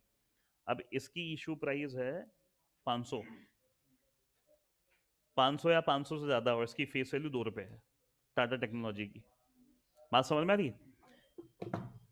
ये पढ़ो, ये कहाँ एप्लीकेबल नहीं है? सरकारी company, statutory corporation, special purpose vehicle for infra. तो वो जो कंपनी उन्होंने मुझे बताई थी कोई, वो इंफ्रा वाली कंपनी थी, तो वहां पे प्रोविजन एप्लीकेबल ही नहीं होते। तो जनरली क्या है, 500 से कम तो फिक्स है 10, 500 या 500 से ज्यादा 1 से 10, ये पूरे प्रोविजन इन केसेस में एप्लीकेबल नहीं। और ये चीजें आपके मॉड्यूल में नहीं दे रखी, मॉड्यूल का पार्ट ही नहीं है सर। आगे ध्यान से देखें। आपको बताना पड़ता था प्राइस, प्राइस बैंड 100, 100 से 120। अगर ये जो अभी 10 एक एग्जांपल पीछे आपको करवाया, ये पढ़ो ध्यान से।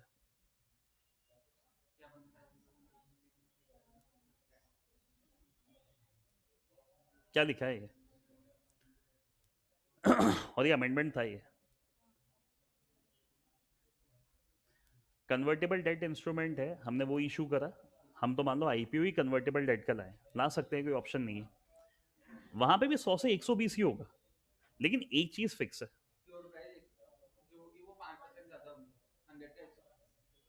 जो कैप प्राइस होगी ना, वो कम से कम 5% तो ऊपर होगी होगी। सुनो मेरी बात, 100 से 120 वो तो यहाँ पे भी चलेगा। बट कन्वर्टेबल डेट में एक बात हमने फिक्स कर ली कि अगर फ्लोर प्राइस 100 है ना, तो कैप प्राइस मान लो 105 तो होगी ही होगी। आप 120 तक दे दो, हम मना नहीं करते, बट 105 तक तो होगी होगी। और ये अमेंडमेंट था ये हो सकता है वन लाइनर आ जाए, कैसे भी आ जाए मुझे नहीं पता। ये इसमें दो तीन काम की चीजें थी, ये पढ़ो। डिफरेंशियल प्राइसिंग याद आ रही हो बात? अगर क्या था डिफरेंशियल प्राइसिंग? हाँ,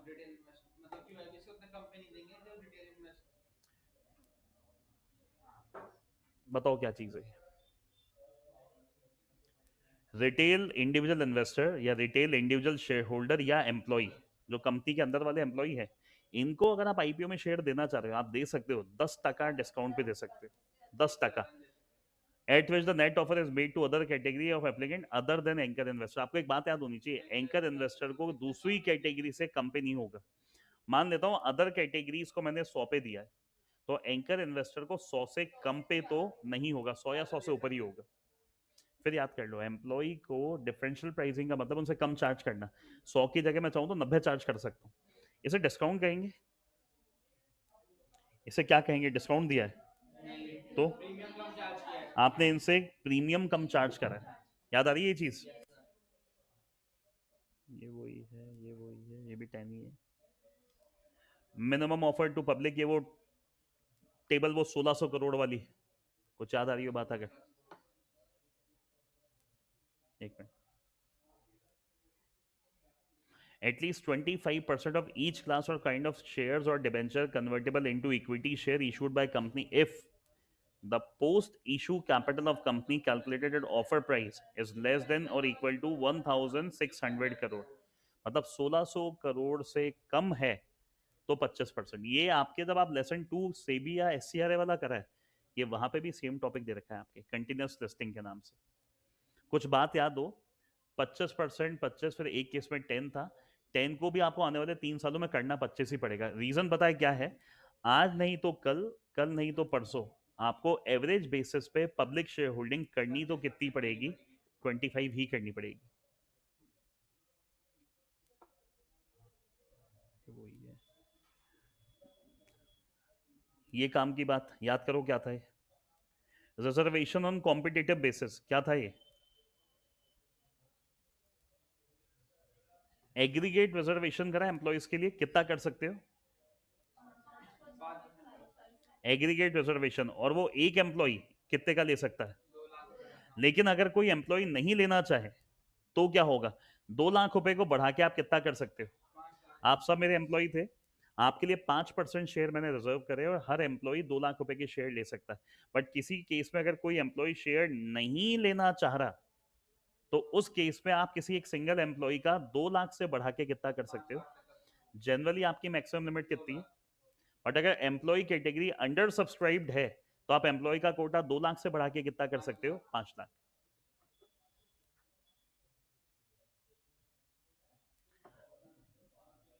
जो शेयर होल्डर के लिए रिजर्वेशन, ये कौन से शेयर होल्डर? प्रमोटर? बेटा पब्लिक शेयर होल्डर को तो तू आईपीओ दे रहा है। कहीं से आवाज आई है अभी? Pre issue share holder. दो नाम होते थे, एक तो प्रमोटर और एक प्री इशू शेयर होल्डर। ये वाला कौन सा केस होगा? ये है प्री इशू शेयर होल्डर वाला। ये हो गया।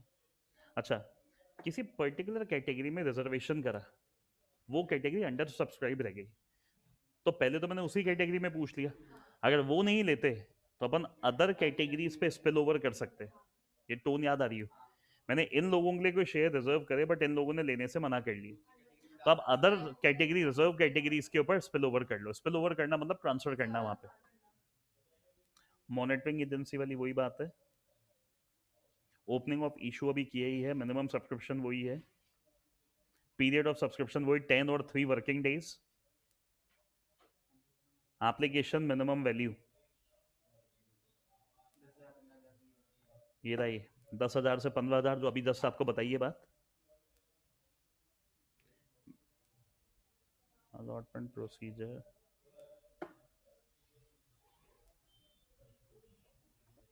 अच्छा आप सब जने मान लो किसी आईपीओ में अप्लाई करो, अप्लाई करे बाद अगर आपको अलॉट होगा तो कम से कम कितना अलॉट होगा? एक लॉट। बेस्ट प्रैक्टिस क्या कहती है? बेस्ट प्रैक्टिस, मान लो आप 2 लाख रुपए के लिए अप्लाई कर सकते हो, एक अकाउंट से सीधे 2 लाख के लिए अप्लाई करना चाहिए, अलग अलग अकाउंट से करना चाहिए? क्यों? अलग अलग अकाउंट से करने से आपकी अलॉटमेंट होने की प्रोबेबिलिटी ज्यादा हो जाती है। In case of over subscription and allotment of net not more than 1% of the net offer to the public for the purpose of making allotment in, मानो बहुत बहुत ज्यादा इशू ओवर सब्सक्राइब हो गया, आप चाहो ना अगर 1% उसमें एड ऑन कर सकते हो। क्यों? मिनिमम लॉट सबको देना है, वहां थोड़े थोड़े शेयर कम पड़ रहे हैं, तो बहुत ज्यादा इशू अगर ओवर सब्सक्राइब हो, कंपनी अगर चाहे तो उसमें कितना और ऐड कर सकती है? 1%। ये न्यू सिलेबस वालों के हिसाब से सिंपल वन लाइनर है। ओवर सब्सक्रिप्शन के केस में आप आईपीओ मतलब net offer to the public का कितना साइज बढ़ा सकते हो? ऑप्शन है 1357, जो भी है आंसर है 1%।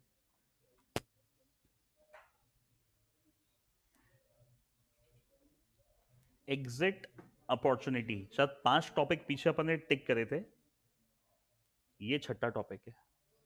ये बहुत बार आप स्कैनर भी चेक करोगे, 7 नहीं तो 8 मार्क्स में आया हुआ है। क्या होती है एग्जिट अपॉर्चुनिटी?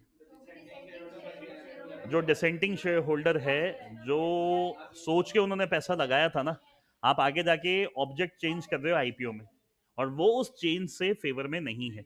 मैंने कहा कि आपसे पैसा रेज करके हम कहाँ काम में लेंगे? टेक्सटाइल में, और साला पैसा लगा दिया किसी अदर जगह, और वो अदर जगह पैसा लगाने के लिए वो लोग फेवर में नहीं है।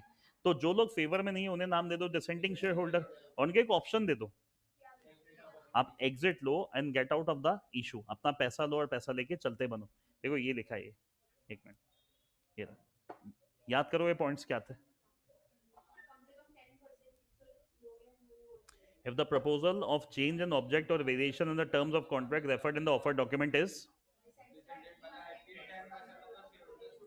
जितने जनों ने जीएम में वोट करा था उसके कम से कम 10% लोग इसके अगेंस्ट में थे, and if the amount to be utilized for object for which the offer document has issued is, और सबसे मेन बात क्या चीज है ये एक 100 था, 100 में से 25% आप जनरल कॉर्पोरेट पर्पस के लिए काम में ले सकते थे, बैलेंस बचा कितना?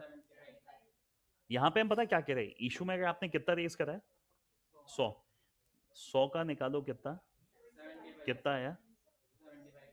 आपने 75 से कम लगाया है। मतलब आपने कहा था ना टेक्सटाइल का काम, तो टेक्सटाइल के काम में पैसा 75 रुपए से कम लगा है। और सबसे मेन बात, इस 75 में जनरल कॉर्पोरेट पर्पस भी शामिल है। दो बातें हैं, अगेंस्ट वाले कम से कम 10% होंगे, और जो कह के पैसा रेज किया था वहां पे पैसा टोटल अमाउंट के 75% से कम लगा। तो मुझे क्या देना पड़ेगा आपको? Exit opportunity. अब नीचे ये ध्यान से पढ़ लो, एग्जिट ऑफर प्राइस कैसे निकालते हैं। इनसे, इनका जो नीचे केस है, इनके हाईएस्ट होना चाहिए, मतलब 2-3 पॉइंट आएंगे, इनमें जो भी हाईएस्ट आता है। पहला क्या है? ये सेम लैंग्वेज कहीं ना कहीं पढ़ी हुई है आपने, volume weighted average price paid और पेबल, वो भी कब? जस्ट पिछले 52 वीक्स में। तो जो भी प्राइस पे या पेबल आपने करी है पिछले 52 हफ्तों में, उसका वॉल्यूम वेटेड एवरेज प्राइस आपको लेना है। एक तो इसको कंसिडर करना है, नहीं तो हाईएस्ट प्राइस पेड और payable for any acquisition whether by promoter share holder having control और बाय एनी पीएसी, कितने हफ्ते में? और नहीं तो volume weighted average market price, ऊपर था volume weighted average highest price, और यहाँ है वॉल्यूम वेटेड एवरेज मार्केट। ये कितने दिन का लेना है? और अगर आपकी कंपनी के शेयर फ्रीक्वेंटली ट्रेडेड नहीं है तो आपको कुछ नहीं करना, अकाउंटिंग पैरामीटर्स काम में लेने हैं जो अकाउंट्स में चलते हैं। जैसे फॉर एग्जांपल सबसे कॉमन पैरामीटर बुक वैल्यू। बहुत सिंपल क्वेश्चन आता है सीधे सीधे 7 मार्क्स में, एग्जिट अपॉर्चुनिटी क्या है, कब देनी है, और उसका प्राइसिंग वैल्यूएशन कैसे होता है। 52 हफ्तों का VWAP, हाईएस्ट प्राइस पेड और पेबल पिछले 26 हफ्तों में, और उसके बाद volume weighted average market price just पिछले 60 ट्रेडिंग डेज का, और लास्ट अगर इनफ्रीक्वेंटली ट्रेडेड है तो जो भी अकाउंटिंग वैल्यूएशन पैरामीटर है वो आपको अप्लाई करना है। याद आ गई ये चीज। और ये एग्जिट अपॉर्चुनिटी देनी कब है? अगेंस्ट वाले कम से कम 10% है, और नहीं तो लगाया हुआ पैसा जो कह के रेस किया था वो कितना हुआ है? वो लेस देन 75। सबसे मेन बात ये है इंक्लूडिंग जनरल कॉर्पोरेट पर्पस। याद आ गई ये चीज। ये तो नीचे प्रोसीजर है सिंपल। रिजर्वेशन हो गया, सिक्योरिटी डिपॉजिट कितना जमा होगा, and the amount specified shall be refundable और फोरफिटेबल इन द मैनर स्पेसिफाइड। ये सिक्योरिटी डिपॉजिट है, अगर सेबी को आगे सही लगा तो रिफंड कर देगा, आपने कोई कारनामे करे तो फोरफिट कर लेगा। बुक बिल्डिंग, ये table max mini mini mini max max वाली, उसमें एक टॉपिक और काम का है अभी। अजबा आप पढ़ सकते हो, अजबा अजबा में वही बात लिखी है कि आपसे पैसा रेज करा, पैसा रेज करके आप ही के खाते में पैसा ब्लॉक करा, फिर या तो जब आपको अलॉट होगा, अलॉट होने पे आपका पैसा आपके खाते से कंपनी के खाते में, नहीं तो आप ही के खाते में अनब्लॉक हो जाएगा, और जब तक वो पैसा ब्लॉक है उसके ऊपर आपको ब्याज भी मिलेगा।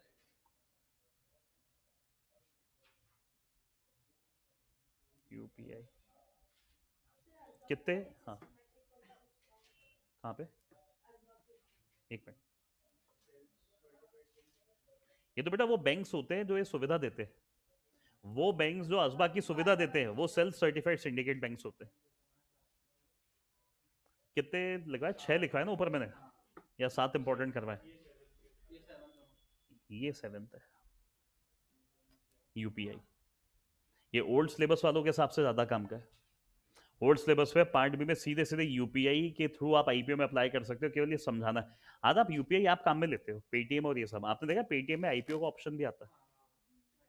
तो यहाँ पे ट्रेडिंग अकाउंट के थ्रू, मतलब किसी ब्रोकर के थ्रू आईपीओ में अप्लाई करना जरूरी नहीं है।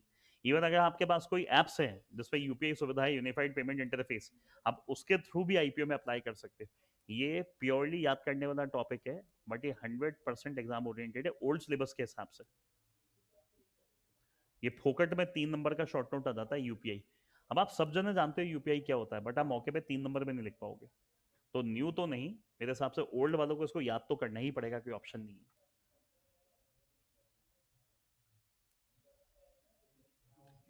कुछ याद हो अभी? क्या था ग्रीन शू ऑप्शन?